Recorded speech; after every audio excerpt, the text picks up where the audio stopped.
안녕하세요. 법률사무소 수요 신광희 변호사입니다. 내용 증명 받으셨을 때 이제 가장 먼저 검토해야 될 부분은 이제 정당한 참석권자여야 돼요. 정당한 권리자여야 됩니다. 티프리스라고 하던가, 특허 검색 서비스라고 특허 검색 서비스라고 저는 네이버에다가 쳐보면은 국가 공인 사이트가 있는데요. 거기서 권리자인지를 확인해 봐야 됩니다. 그냥 내용 증명 보내는 사람이라고 해서 다 정당한 권리자는 아니라고 보시면 돼요. 이거 먼저 하셔야 되는데, 기본적으로 등록된 상표권자 자신이거나 아니면은 상표권 전용 사용권자여야 돼요. 그러니까 배타적인 그 권리를 행사하는 사람이죠. 전용 사용권자는. 요 부분 때문에 상표권자는 오히려 이제 그거를 실제로 사용 수익을 안 해야 된다 그랬잖아요. 사용을 하지는 않고 이 사람한테 다 독점권을 넘겨준 경우입니다. 단순히 이제 상표권의 통상 사용권이라고 표현하던가요? 그냥 일반적인 사용권만 가지고 있는 경우에는 다른 사람한테 금지 청구라고 해서 너 이런 상표 사용하지 말아라, 혹은 너 이런 상표를 사용해 가지고 생긴 수익은 일부 나에게 배타나라, 이런 손해배상 청구를 할 수 있는 권한이 없습니다. 그리고 아까 전에 말씀드렸던 이 특허 검색 서비스에서 약간 등록 원부라 그러던가요? 뭐라고 표현했는지 기억이 안 나는데, 이게 등기부와 비슷한 건데, 전용 사용권자인 경우에는 예전에는 이게 이 등기부 같은 거에 등록하는 것이 이제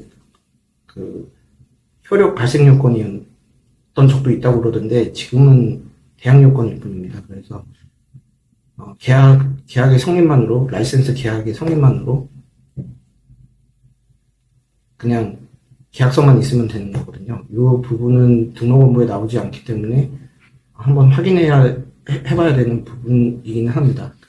당신이 진짜 이거를 권리를 행사할 권한이 있는 사람인지, 전용사용권 설정된 계약서를 들이밀어라, 이런 거로 확인해야 되는 부분입니다.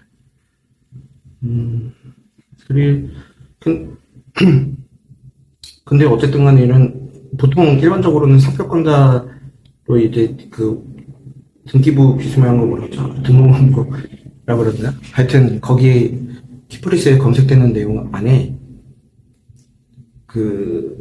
써있는 사람이라고 해서 다 권리자는 아닌 특이한 케이스들이 있습니다. 이제 그런 경우에 이제 특허 등록 무효 사유에 해당되는 경우인데, 이런 특이한 케이스 있으니까 조금 이따가 이 부분 얘기할 텐데, 근데 또 이런 케이스도 있었습니다.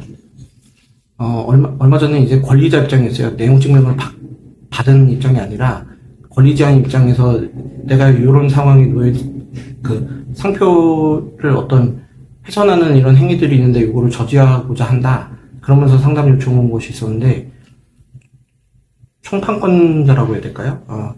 정식 수입 업체입니다. 정식 수입 업체인데, 전용 사용권 설정에 관한 아무런 얘기가 없었던, 아주 오래전부터 그냥 정식 수입 업체인 경우에는 이런 라이센스 계약을 별도로 하지 않고서는 이렇게 수입하는 경우가 있어 왔었는데, 저도 처음 알았는데요.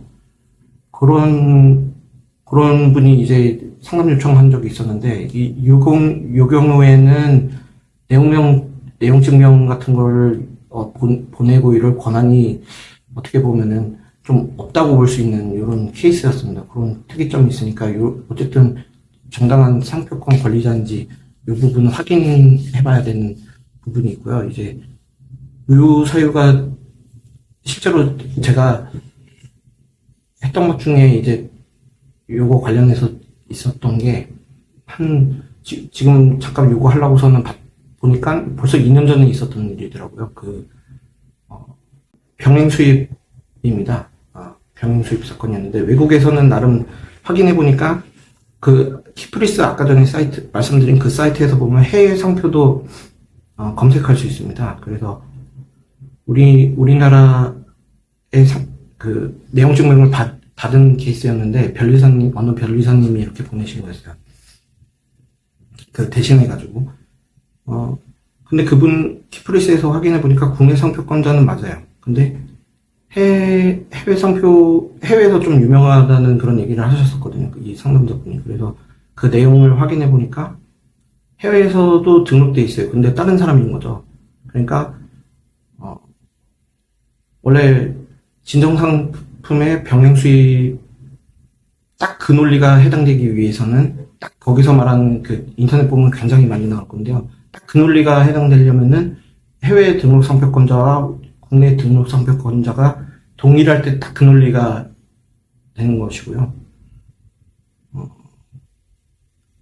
그러니까 위법함이 상표권 침해에 해당되지 않는다는 그 구체적인 논리인 거죠. 상표권 소진 이론이라 그래가지고 한번 이렇게 구입했을 때 상표권에 관한 이미 비용을 다 지불한 것이어서 그 딴 사람이 전전 유통하는 경우에 상표권 침해 소지가 없다.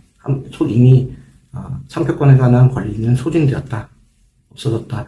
이런 논리는 아까 말씀드렸듯이 동일할 때입니다. 그 해외랑 국내랑 상표권자가 동일할 때. 근데 이 경우에는 다른 경우였어요. 그래서 이런 경우도 있구나 하고서는 어떤 논리로 대응해야 되는지 이제 조문들을 아주 구체적으로 봐야 되는 상황이었습니다. 예. 뭐 약간 법령이라고 해야 될까요? 하부 규칙들이라고 할까요? 뭐 가이드 뭐 이런 것들도 상표권 검토할 때 다 하게 되는데요. 그런 거를 이제 의뢰인 그 상담자분도 한참 검색하신 다음에 확신이 안 서가지고서는 찾아오셨던 케이스였거든요. 근데 이게 조문에 있더라고요. 그래서 잠시 일단 이거 같은 경우에 보니까 원래는 이제 그 조문들을 보니까 원래는 등록 무효 사유에 해당되어서 상표 등록이 거절되었어야 될 부분인데 사람이 하는 일이다 보니까 일 처리가 뭐 잘 안 됐나 봅니다. 신기하게 그냥 등록되어 있더라고요. 아까 말씀드렸듯이 특허 등록의 경우에 있어서도 뭐 좀 아리까리한 것도 특허 등록되어 있고 이 부분 빼놓고 말씀 안 드렸는데 특허 같은 경우에도 등록되고 났을 때 이게 무효 쟁송이 이루어지면은 한 50% 정도는 그 무효가 실제로 떨어진다는 그런 통계치가 있습니다. 근데 상표의 경우는 좀 다른 경우인데 상표의 경우는 좀 더 심사를 더 열심히 하는 부분이 있는 것으로 보이거든요. 근데도 불구하고 이렇게 강한 게 있었던 것으로 보이고 뭐 요랬을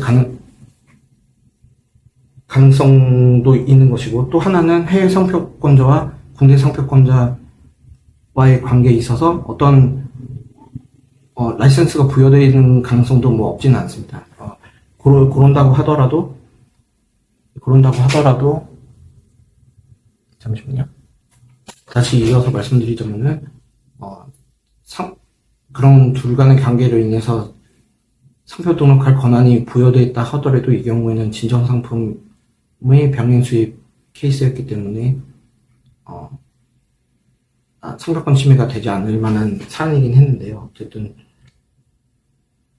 이 두 가지 상황에 대해서 다 얘기한 겁니다. 그래서 내용 증명을 세 장을 썼는데 그 뒤로 아무 연락도 없다고 했던 걸로 봤을 때 저의 그 대응이 적절했던 것이죠.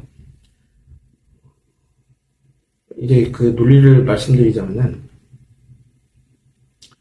일단 진정상품 병행 수입을 복잡한 그 논리를 다 얘기한다기보다는 요거는 이제 판례에서도 있는데 뭐 두 가지 중에 제가 기억나는 게 한 가지밖에 없어서 두 가지 요건 중에 그래서 한 가지만 이제 제시해드리자면은 이게 제품의 동일성을 바꾸지 않을 정도로만 개량 정도한 경우 그러니까 동일성이 인정되는 정도의 그 제품인 경우에는 이제 진정상품을 병행 수입한 경우에는 상표권 침해가 되지 않습니다.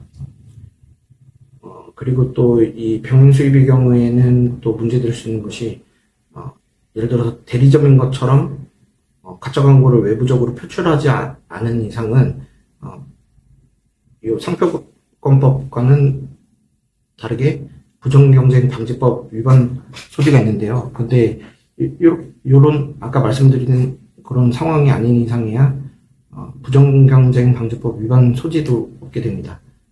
요 구체적으로 문제되는 행위 태양 관련해 가지고 하는 거는 나중에 진정상품 병행 수입 편에서 간단하게 나중에 한번 영상으로 만들어 보겠고요. 그래서 실제로 저희가 그 내용 증명 3장 쓴 거를 한번 읽어드리자면은, 땡땡땡 해외 상표 등록 사실 및 인지도 2번째 해가지고, 첫 번째는 뭐, 기아의 내용 증명의 요지 귀사는, 본 대리인의 의뢰인이, 어쩌고저쩌고의 상표권을 침해하였다며, 경고장을 보내왔습니다. 이에 아래와 같이 답변합니다.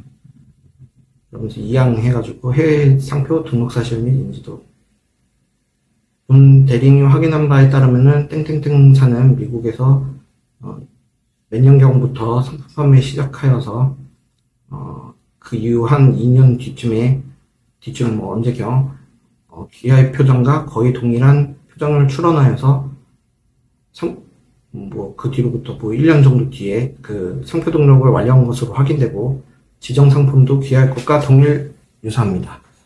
그리고 이러한 미국 등록 상표 땡땡땡 제품은 아마존 및 월마트에 납품되는 것으로 확인됩니다. 즉 해외 소비자에게 인지도가 있으리라 사료됩니다. 그러면서 3항에서 상표법 34조 1항 13호에 따른 등록 거절 및 무효 사유 구성. 근데 이 상표법이 좀 개정이 좀 많이 됩니다. 외국에서 어떤 그런 거가 하면은 우리나라에도 그대로 이렇게 반영돼가지고서는 또 매번 개정돼서 이 조문의 위치들이 좀 자주 바뀌는 경향성이 있는 것 같습니다. 그래서 지금도 아니고 그때 당시에 2년 전에 이거 일했을 때 당시에는 34조였습니다.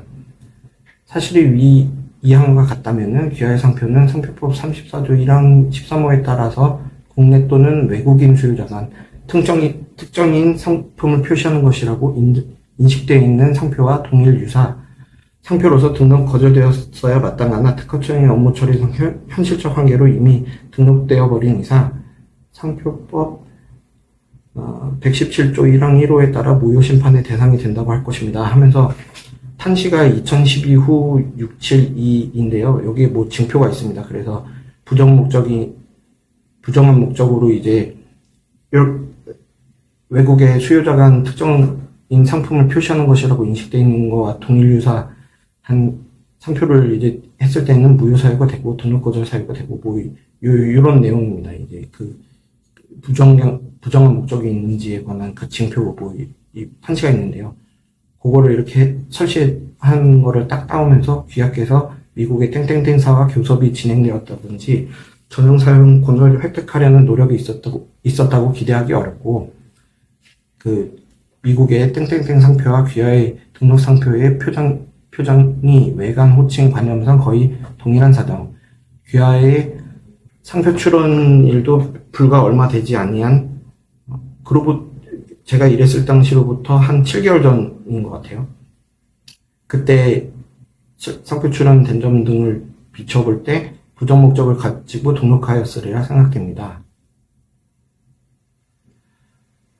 그리고 또한 귀하의 당해 상표 등록 및 이와 같은 금지 청구 행위는 해외 브랜드가 한국 진출했을 때 상표 등록을 어렵게 한다든지 이미 해외 구매 대행을 하는 의뢰인 쪽과 같은 업체의 영리 활동을 방해하거나 이와 같은 업체들이 형성해 놓은 고객군을 빼앗으려 한다든지 등의 목적도 있어 보입니다.